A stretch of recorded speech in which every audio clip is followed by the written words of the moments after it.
그들이 먹을 때에 이르시되 내가 진실로 너희에게 이르노니 너희 중에 한 사람이 나를 팔리라 하시니 그들이 몹시 근심하여 각각 여짜오되 주여 나는 아니지요.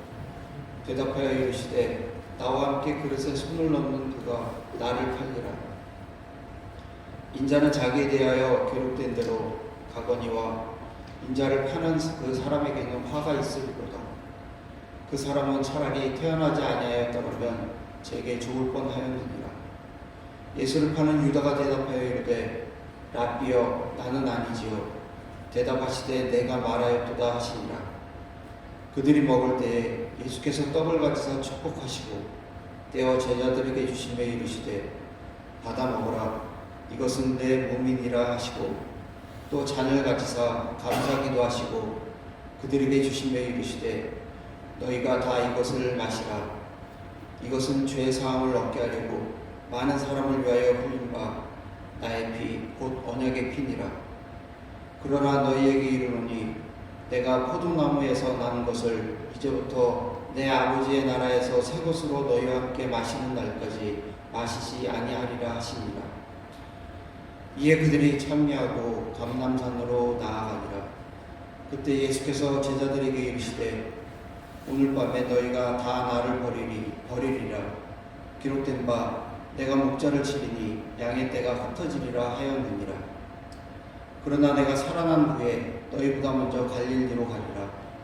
베드로가 대답하여 이르되 모두 주를 버릴지라도 나는 결코 버리지 않겠나이다. 예수께서 이르시되 내가 진실로 내게 이르노니 오늘 밤 닭 울기 전에 내가 3번 나를 부인하리라. 베드로가 이르되 내가 주와 함께 죽을지언정 주를 부인하지 않겠나이다 하고 모든 제자도 그와 같이 말합니다.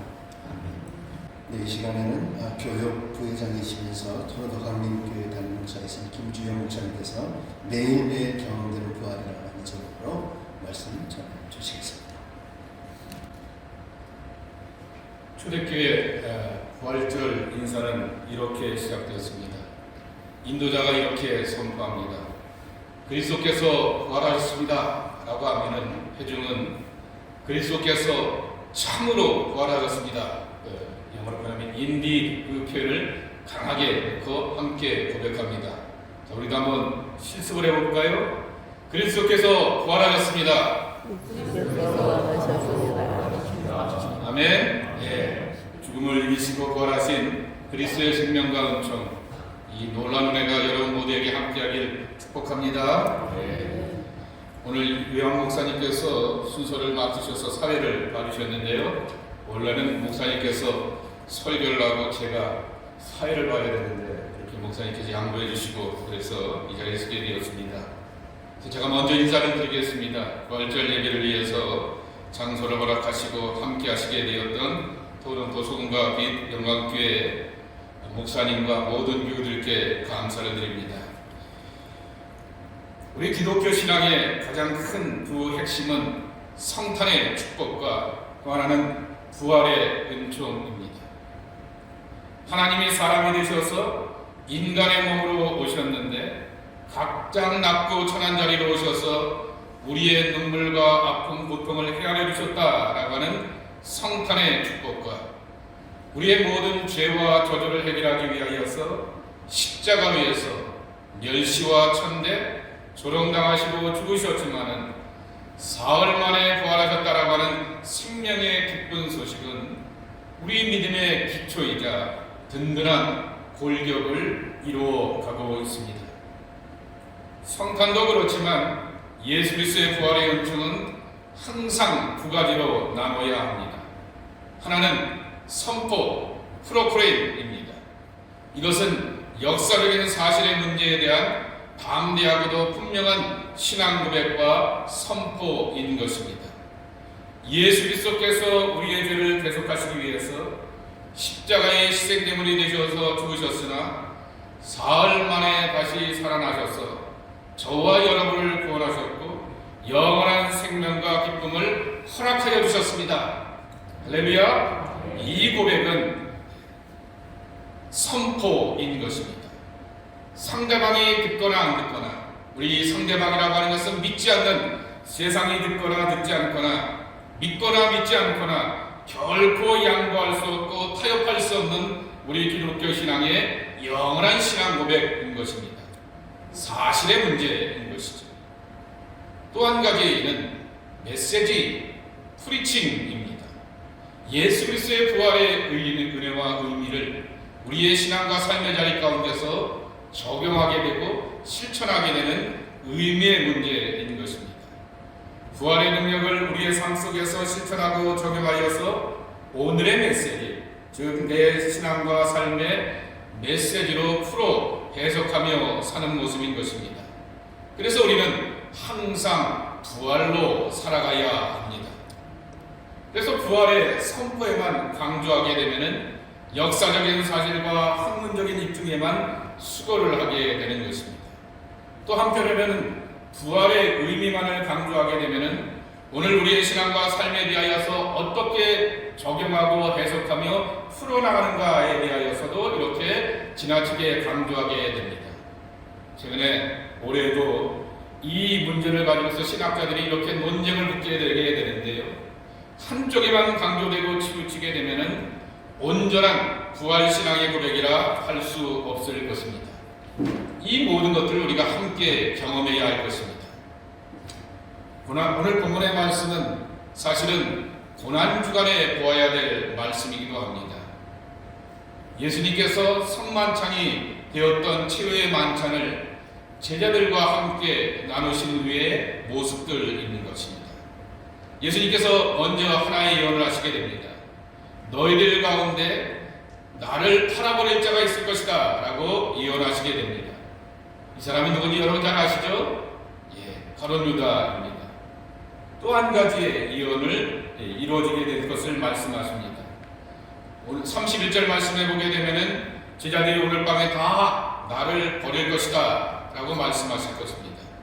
흩어질 것이다 라고 말씀하시게 됩니다. 흩어진다 라고 완곡하게 말씀하시게 되었지만은 예수님을 부인하고 도망치며 다 떠나갈 것이다 라는 그러한 말씀인 것입니다. 그러자 베드로가 반응하게 됩니다. 다른 사람들, 다른 제자들은 몰라도 나는 결코 예수님을 버리지 않겠습니다 라고 33절에 호언장담하게 되지만은 예수님 다시 한번 또 이어서 말씀하시죠. 오늘 밤 닭이 3번 울기 전에 내가 나를 부인할 것이다 라고 예언하시게 되었고, 베드로는 예수님의 재판받는 대제장의 관정 그 뜰 앞에서 어린 여자아이 앞에서 예수님이 재판받는 것처럼 이 여자아이 앞에서 비공식적인 신문과 재판 앞에서 자신의 호언장담이 무너지는 그러한 경험을 하게 되는 것입니다. 나를 팔 자가 있을 것이다 라고 예언하셨고, 너희 가운데서 나를 버릴 것이다 라고 예언하시게 되었습니다. 이것이 바로 제자들의 실존이었고, 우리가 그리스도를 믿고 따른다라고 하지만은 우리의 삶 가운데서 경험하게 되는 우리들의 신앙과 삶의 실존이기도 한 것입니다. 예수 그리스도께서 행하시게 되었던 크고 놀라운 은혜를 제자가 되어서 늘 쫓아다니면서 눈으로, 몸으로, 삶으로 직접 경험하게 되었던 제자들이었지만은 목숨의 이력을 지켜보게 되면서 도망치는 제자들의 모습은 종종 우리들의 모습과도 이렇게 함께 반영되어 비춰지게 되는 것입니다. 우리도 그리스도 안에서 많은 은혜를 경험하였다고 하지만은 얼마나 많은 낭만과 하나님 부재의 삶을 살았는지 모르겠습니다. 이 모든 것을 알고 계셨던 예수님께서 미리 예언하시게 되었던 하나의 위대한 예언이 있습니다. 스크린에 한번 또 올려주실까요? 32절의 말씀입니다. 다시 한번 우리 한 목소리로 읽어봤으면 좋겠습니다. 우리 성경 주보에 있으니까요. 32절의 말씀 우리 다 함께 읽도록 하겠습니다. 시작. 그러나 내가 살아난 후에 너희보다 먼저 갈릴리로 가리라. 아멘. 그러나 내가 살아난 후에 갈릴리에서 다시 만나자라고 말씀하게 됩니다. 이 예수님께서 약속하시게 되었던 이 말씀은 빈 무덤을 찾아오게 되었던 여인들에게 천사를 통하여서 다시 한번 확인시켜 주신 말씀이기도 합니다. 마태복음 28장 7절 말씀에 보게 되면은 또 빨리 그의 제자들에게 이르되 그가 죽은 자 가운데서 살아나셨고 너희보다 먼저 갈릴리로 가시나니 거기서 너희가 배우리라 하라 했습니다. 시유되어 갈릴리라고 이렇게 말합니다. 야 우리 갈릴리 거기서 보자 라고 예수님 당신의 부활을 미리 예언하시면서 그렇게 말씀하시게 되었고 이 부활절 새벽에 예수님의 무덤가를 향하여 올라가게 되었던 여인들을 향하여서 천사들이 예수님 말씀하셨지 갈릴리 거기서 보자 라고 하는 그 말씀을 확인시켜 주시게 되었던 것입니다. 32절 말씀처럼 내가 살아난 후에 라고 하는 것입니다. 이 말씀은 전적으로 인간이 할 일이 아니라 하나님이 하실 일인 것입니다. 그리스도께서 부활하셨다라고 하는 사실을 우리는 그저 선포하는 것처럼 그저 믿는 것처럼 정말 그리스도께서 살아나시는 것은 하나님의 일이고 그리스도의 일일 것입니다. 그리고 이 일을 통하여서 우리는 우리의 믿음이 헛것이 아니구나 라고 하는 것을 확인하게 되는 것입니다. 두 번째, 갈릴리에서 보자 라고 말하게 됩니다. 이 말씀은 우리 크리스찬들이 믿음의 사람들이 실수를 하고 제자들이 선생을 팔아먹고 배신하고 부인을 하는 그 모든 부끄러운 모습에 대하여서 심판하고 조조할 것이 아니라 회복하시게 되는 예수 그리스도의 사랑을 약속한 말씀인 것입니다. 부활의 참 축복은 죽음을 이기시고 부활하여 승리하신 예수 그리스도께서 예루살렘에서 모든 권력자들, 정치 지도자들과 종교 지도자들에 대한 처벌과 심판이 아닌 것입니다. 갈릴리로 오시게 되어서 옛날로 돌아가서 배신과 부끄러움의 상처를 가지고 살아가게 되는 제자들에 대한 회복의 말씀이었고 그들의 사명을 다시 한번 이렇게 회복시켜 주시게 되었던 위로의 말씀인 것입니다.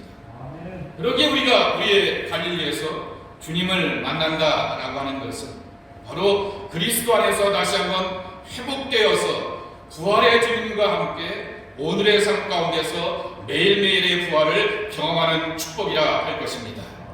그래서 우리는 갈릴리에서 다시 그분을 만나야 합니다. 나의 부끄러움과 연약함과 상처가 있는 그 자리에서 여전히 나를 향하여서 정죄하고 심판하려고 찾아오시는 것이 아니라 품어주시고 회복시켜 주셔서 하나님의 사람으로 곧게 세워주시려고 하시는 그리스도를 만나는 부활의 축복이 여러분 모두에게 함께하기를 축복합니다. 첫 번째, 예수 그리스도의 부활은 실패와 실수로 낭망하는 우리를 일으켜 세우시는 날마다의 부활을 경험케 하는 은총이다라고 하는 것입니다. 실패와 실수, 그로 인한 낭망, 그것을 다시 한번 일으켜 세우시는 것이 그리스도의 부활의 은총인 것입니다. 이것은 사람됨의 회복과 그리스도를 향한 부르심의 거룩한 회복은 우리를 찾아와 주시고 만나 주시는 그리스도의 용서밖에 없다라고 하는 사실을 확인시켜 주게 되는 것입니다. 제가 부활절에 가장 많이 부르는 노래가 하나 있습니다. 근데 노래를 부르지는 못합니다. 이 노래가 워낙 어려운 노래라서 부르지는 못하고 주로 듣기만 합니다. 저는 제가 해도 괜찮을까 모르겠어요. 윤도현 밴드의 나는 나비라고 하는 노래입니다. 이 낙켓 노래거든요.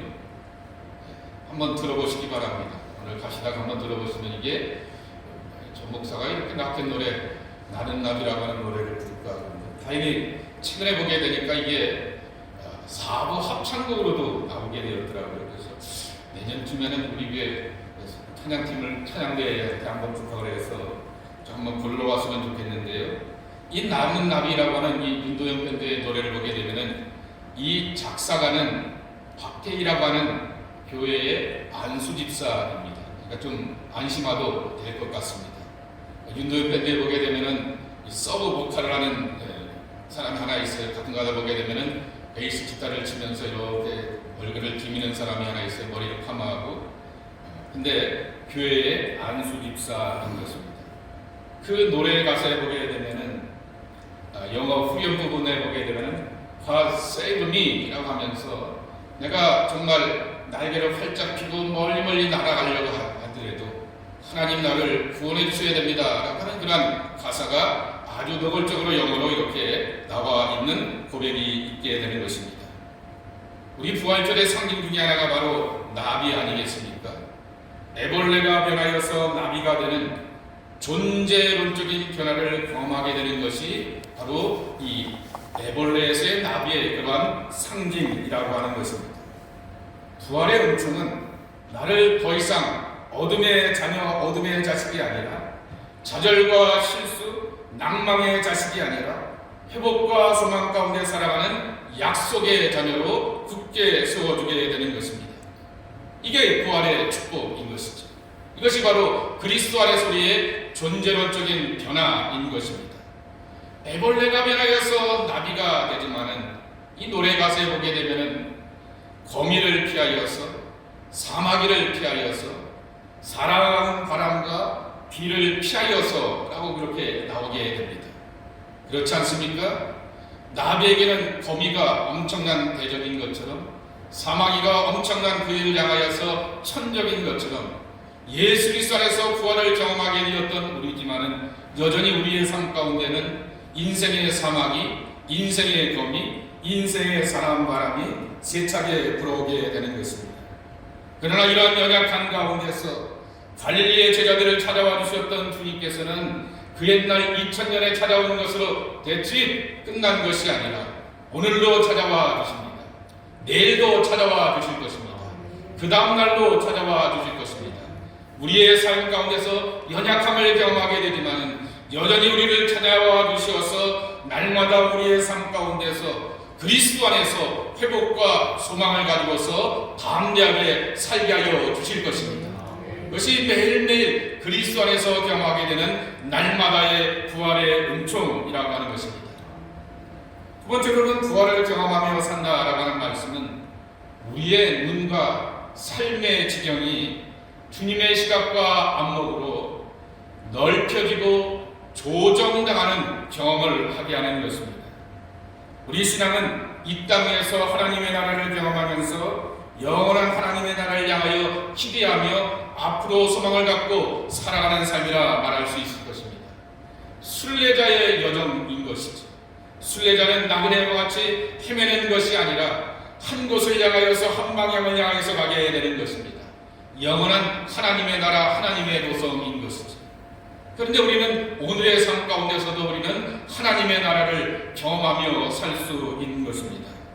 하나님의 나라, 그 나라는 그 땅의 통치자가 되시는 하나님께서 당신의 뜻과 안목과 계획 아래 그 모든 것을 통치하게 되실 때 내가 그분의 뜻 가운데서 조정당하고 안목이 바뀌고 나의 꿈이 아니라 하나님의 꿈과 비전을 품고 살아가는 것입니다. 엠마오의 두 제자가 부활의 주님에 관해서는 말하게 되었지만은 슬픔을 갖고 살게 되었지만은 주님이 그들에게 함께 개입하시게 되어서 오랜 대화 속에서 자신들의 삶의 방향을 여정을 틀어버리고 엠마오로 내려가는 것이 아니라 예루살렘으로 올라갑니다.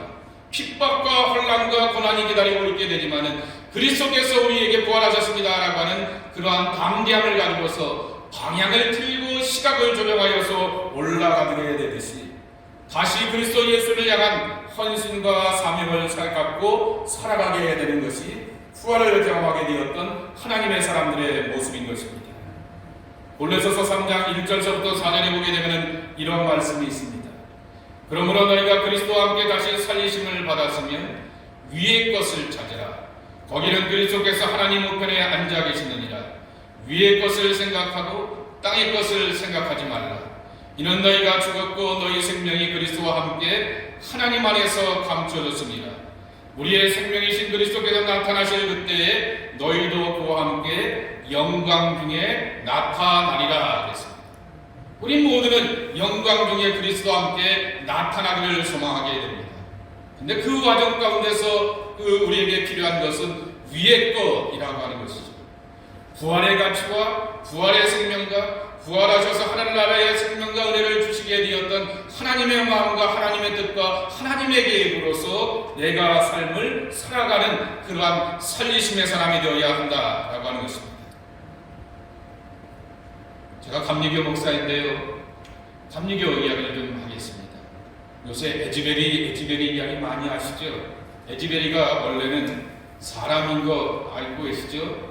여러분 북미에 가게 되면은 에즈베리라고 하는 타운이 제법 많습니다. 가끔가다 저는 이렇게 유나이티드 처치 이 연합교회들을 이렇게 가보게 되면은 오래된 이 콜러스턴 머리돌에 보게 되면은 에즈베리의 프랜시스 에즈베리의 이렇게 글들이 써 있는 것을 보게 됩니다. 그 에즈베리가 여기까지 와서 선교하고 전도하게 되었던 그러한 흔적이게 되는 것인데요. 요한 웨슬레가 1세대 감리교 신앙운동을 일으키게 되었다라고 하게 되면은 그보다 한 30년 이렇게 나이에 갭있게 되었던 프란시스 에즈베리가 영국에서 미국으로 파송을 받아서, 더 정확하게는 북미죠, 캐나다까지 이렇게 오셔서 파송을 받아서 선교사 사역을 하게 됩니다. 그러면서 이 감리교 운동을 일으키게 되었는데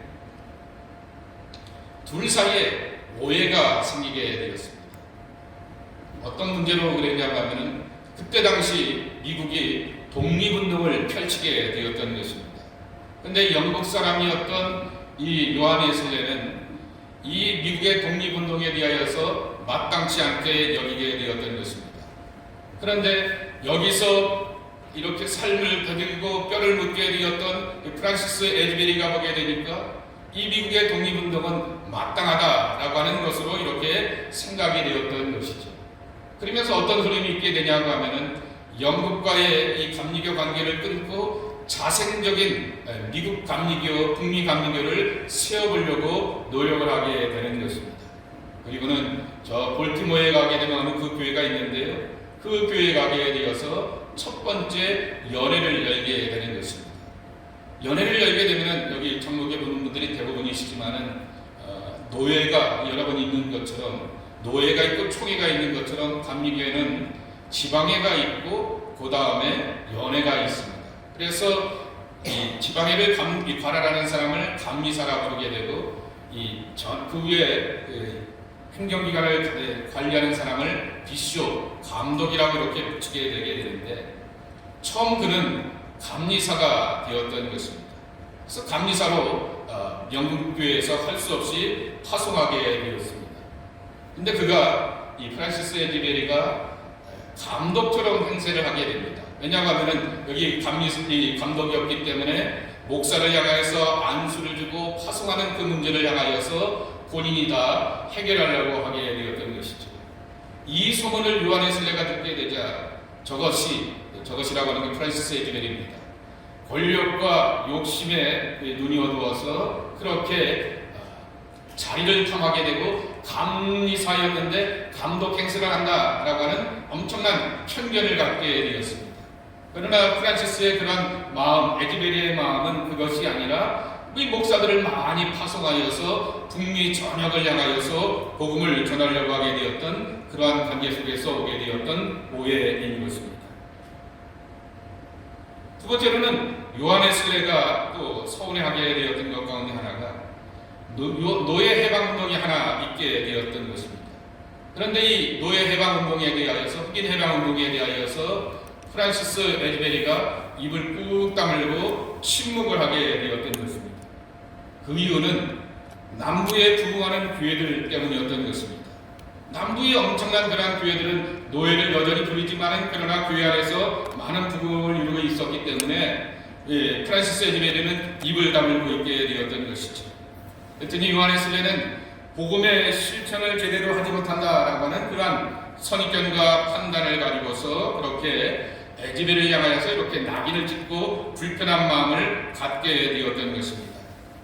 그러나 20년이 지난 다음에 서로를 향하여서 오해를 끌고 존중하는 모습이 요한 웨슬레의 일기에 보게 되면 이렇게 나와 있습니다. 옥스포드에서 처음 시작한 이 작은 노력은 점점 멀리 퍼져나가기 시작했습니다. 예수 안의 진리들을 보고 나서 사랑으로 그 진리를 영접하는 사람들이 많아졌습니다. 예수 피로 말미암아 구속받은 사람들이 점점 늘어났습니다. 그들은 성령으로 거듭나 성령 안에서 의와 평강, 희락으로 충만하게 되었습니다. 이러한 현상은 영국의 모든 지역까지 확대되어 마침내 한 작은 자가 천을 이루는 상황에 이르렀습니다. 이 여파는 영국에서 아일랜드로 뻗어나가 몇 년 후에는 뉴욕과 펜실베니아 그리고 뉴펀들랜드, 노바스코시아와 같은 북아메리카의 여러 지역까지 확대되어 나가게 되었던 것입니다.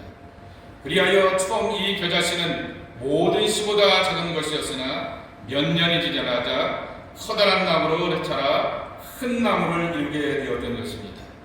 자신이 보고를 받기를 처음 시작하게 되었던 600명의 감리교인들이 1813년 근 50년이 지난 다음에는 미국에서는 17만 1448명의 백인과 42,850명의 흑인 교우들이 모이게 되었다라고 하는 그러한 이야기를 이렇게 고백하게 되었던 것입니다. 제가 감리교 목사인데 감리교의 상징적인 두 인물을 향하여서 여러분들 앞에서 디스하게 되었던 이유는 하나입니다. 아무리 부활의 사람이고 아무리 그리스도의 사랑과 은혜로 경험되었던 사람이라 할지라도 우리는 이들이 보여주게 되었던 한계들이 우리 앞에 보여지게 되고 경험된다라고 하는 것이죠. 사람에 대한 편견, 사람에 대한 연약함, 그리고 여러 가지 주변의 상황들에 대하여서 내 편한 대로 보고 해석하려고 하는 마음들이 우리 앞에 놓여져 있게 되는 것을 우리는 지켜보게 되는 것입니다. 그러나 여전히 우리가 놓치지 말아야 될 것은 부활의 주님입니다. 부활의 주님으로 인하여서 내가 새로워지게 되고 그 부활의 은혜를 따라서 복음으로 살아가려고 하게 되는 그 감격과 감사와 믿음의 헌신이 있게 되었을 때 이 둘 사이의 오해도 20년, 30년이 지난 다음에 다 풀어져 가게 되었고 녹아지게 되었던 것처럼 우리 안에서 경험되는 그 은혜도 이와 같은 모습으로 살아가야 하는 것입니다. 디트리트 보네포가 부활절을 향하여서 이렇게 말하게 됩니다. 부활은 불멸을 말하는 것이 아닙니다.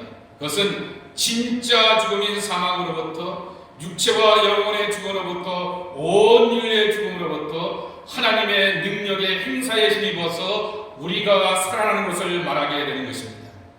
부활절은 인간의 죄와 죽음에 대하여서 하나님의 사랑과 죽음에 관한 이야기인 것입니다.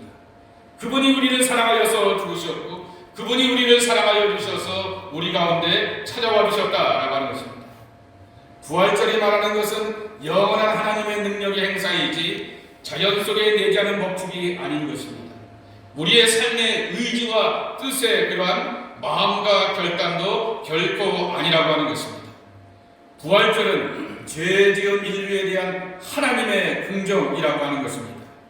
다름 아닌 모든 인간의 행위에 대하여서 하나님이 찾아와 주시게 되어서 새롭게 변화시켜 주시고 갱신시켜 주시게 되는 그러한 은혜인 것입니다. 하나님은 살아계시고 우리는 그분과 함께 살아가게 되는 것입니다. 부활절은 우리가 하나님께 버림받은 것이 아니라 하나님으로 인하여서 충만한 상태가 되어서 새로운 시작을 이뤄가는 것입니다. 아멘. 우리는 매일매일 삶 가운데서 부활을 경험하며 산다라고 하는 말씀은 우리를 원하시고 넓고 큰 은혜의 세계로 초대하시는 주님의 세계를 향하여서 한 걸음 한 걸음 발을 내디디며 깊어지는 은혜의 경험을 하게 되는 것입니다. 나의 경계가 무너지게 되고 하나님의 경계, 하나님의 울타리 안에 내가 발걸음을 옮기며 들어가는 은총을 경험하며 살게 되는 것입니다. 베드로와 같이 호언장담하게 되지만 가룟 유다와 같이 내 기대와 뜻을 가지고서 예수님을 쫓아가게 되지만 우리는 유다가 실수를 범하게 되고 베드로가 실수를 경험하게 되는 것처럼 신앙과 삶의 자리 가운데서 얼마나 많은 실수와 허물이 있는지를 모릅니다. 그럼에도 불구하고 내가 갈릴리에 가서 너희를 다시 만나리라 라고 말씀하여 주셨습니다. 살아나신 주님, 그분이 오늘도 저와 여러분들 가운데 다시 찾아와 주셔서 만나 주실 것입니다. 그리하여 우리 안에 있는 실수, 허물, 부끄러움들은 그분의 사랑과 은혜 가운데서 용납되고 새로운 시작과 출발을 이뤄갈 수 있는 것입니다.